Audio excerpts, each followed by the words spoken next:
बिस्मिल्लाहिर्रहमानिर्रहीम। अस्सलाम वालेकुम। आप देख रहे हैं DNN न्यूज और मैं हूं गुलाम ज़हरा। अब रुख करते हैं खबरनामे की तरफ। खबर शामिल करते हैं शहर लाहौर से। Chairman prime minister youth programme Rana Mashhood Ahmed Khan ने पंजाब स्नोकर इंस्टीट्यूट का दौरा किया और स्नोकर खेलकर क्लब का बाज़ाब्ता इफ्तिताह किया। उन्होंने इस मौका पर स्नोकर क्लब का मुकम्मल जायजा लिया। पाकिस्तान का पहला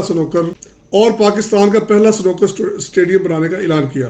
राणा मशहूद अहमद खान ने स्नोकर के खेल को टैलेंट हंट प्रोग्राम में शामिल करने का भी फैसला किया ताकि मुल्क में मजीद टैलेंट को उभारा जा सके। उन्होंने CEO Punjab snooker institute Imran Shahi की स्पोर्ट्स इंफ्रास्ट्रक्चर की तरक्की के लिए कोशिशों को सराहा। खसूसी रिपोर्ट नुमाइंदा DNN आरिफ खान लाहौर। अब तक के लिए इतना ही। मजीद खबरों के लिए हमारे साथ रहिए।